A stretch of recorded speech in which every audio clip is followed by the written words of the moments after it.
Friends, welcome back again. Now we are going to start with the chapter 13 of class 8. Topic is sound.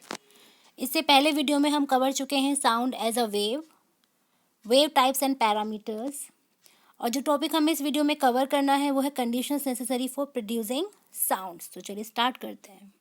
Sound अब आपको clear है। Sound एक हमारे पास wave है, and what kind of wave?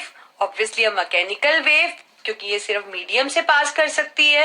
And it is this thing a longitudinal wave, मतलब इसके अंदर particle to and fro motion show करता है।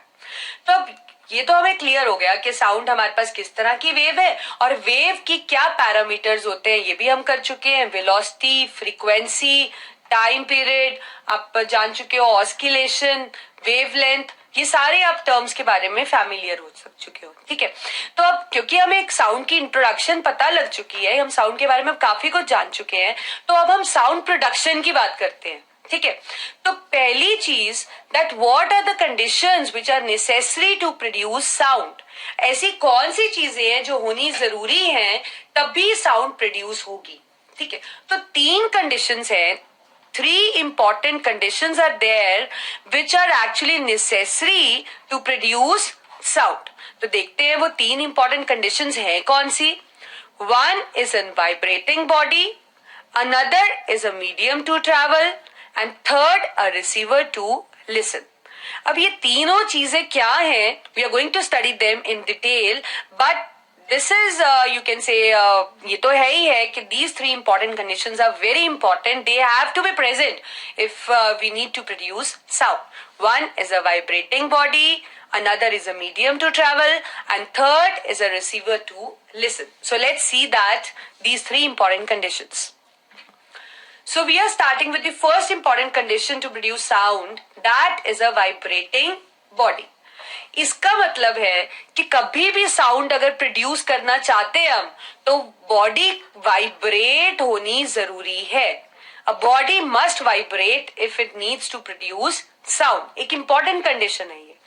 सो साउंड कभी भी प्रोड्यूस होती है तभी होती है जिसमें से साउंड निकल रही है, मतलब when a source of sound vibrates.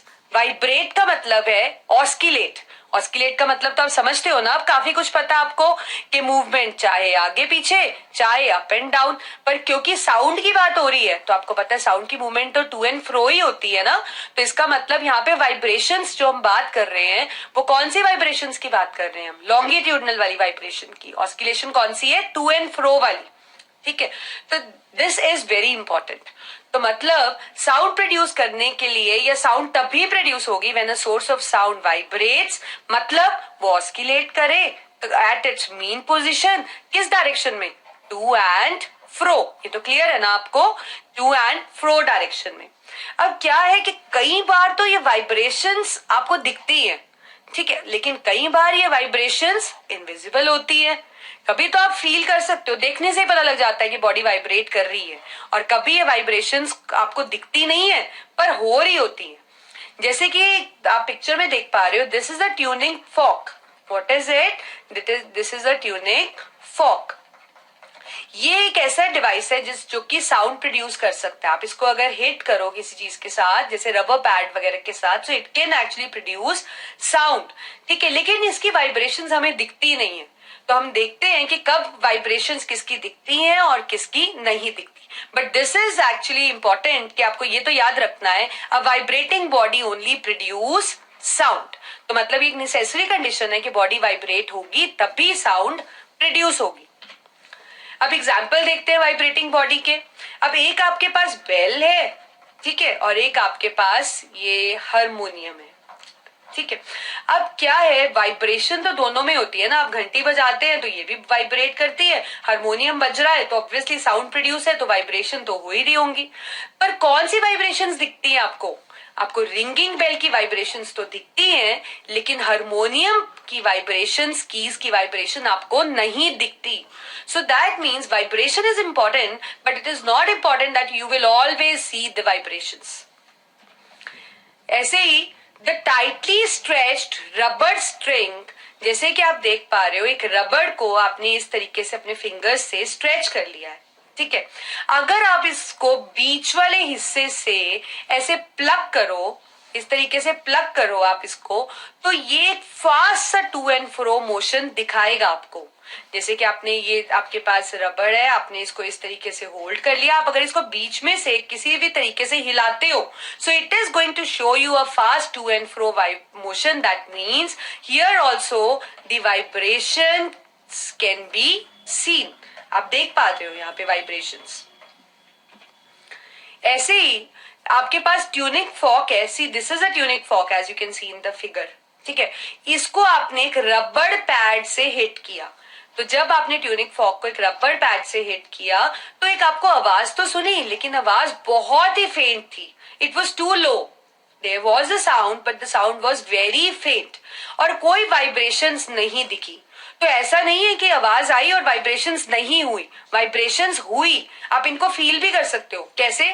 जैसे इसको आपने रबर पैड के साथ हिट किया तो इसमें एक हल्की सी आवाज आने लगी, इसमें वाइब्रेशन आ गई, ठीक है। ये वाइब्रेट होता ट्यूनिक फॉक एक बेल के साथ, आपने सपोज एक बेल है हमारे पास, उस बेल के साथ आपने टच कर दिया, ठीक है। तो जब आपने टच किया इसको, तो ये बेल के अंदर फटाफट से आपको वाइब्रेशंस विजिबल हो गए, बेल के अंदर वाइब्रेशंस आपको विजिबल हो गए। अब इसके अंदर वाइब्रेशंस होंगे तभी तो वो वाइब्रेशंस इसमें ट्रांसफर हो गए, है ना। लेकिन इसकी वाइब्रेशंस आपको दिखी नहीं और इसकी वाइब्रेशंस आपको दिखी। तो this is what I mean that you, this is not compulsory that you are always going to see the vibrations. There is a chance when you don't get to see a vibration.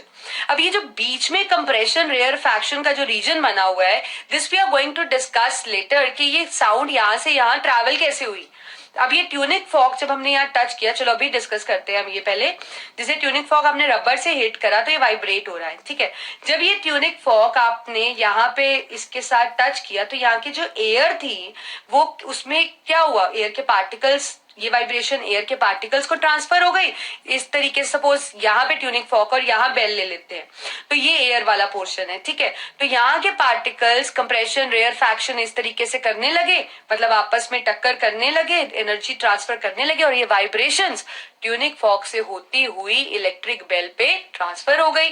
तो यहाँ तो vibrations दिख नहीं रही थी, air के अंदर भी नहीं दिखी हमें, लेकिन बेल के ऊपर हमें वाइब्रेशंस दिखी। So this is what I mean, that the vibrations are not compulsory that you will always see the vibrations, but to produce sound, the vibrations are very important. Vibrating body can only produce the sound. So this is what is here, that when tunic fork is hit on a rubber pad, a faint sound is heard, but vibration नहीं दिखी।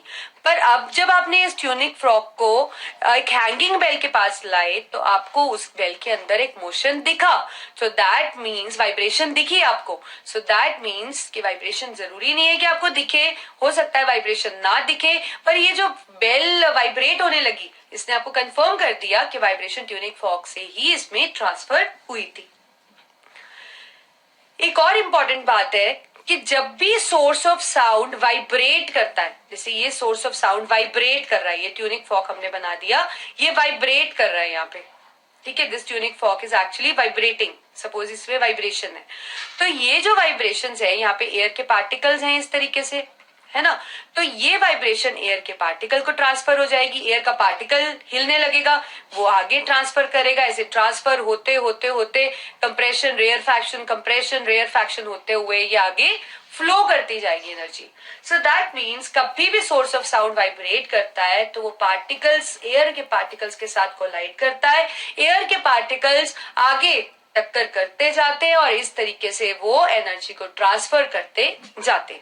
जैसे कि अभी हमने discuss भी किया था, tunic Fock को रबर पैड से हिट किया तो उसमें वाइब्रेशंस आ गई। ये ट्यूनिक फॉक को जब आपने ऐसे प्लेस किया, एयर के पार्टिकल्स को ये वाइब्रेशन ट्रांसफर हो गई और वाइब्रेशन ट्रांसफर होते होते ऐसे आगे मूव करती थी।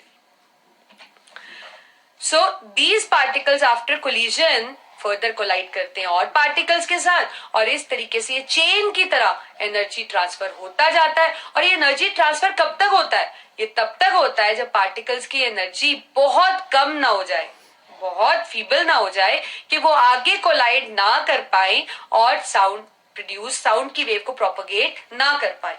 So that means this transfer of energy occur in the form of chain carrying the energy until the energy of the particles becomes too feeble to collide further and propagate the sound. तो सिर्फ sound वहीं तक travel होगी जहां तक particles की energy sufficient है collide करने की, तभी साउंड वेव प्रोपोगेट करेगी. नहीं तो वहां पे रुक जाएगी जहां पे एनर्जी पार्टिकल्स की बहुत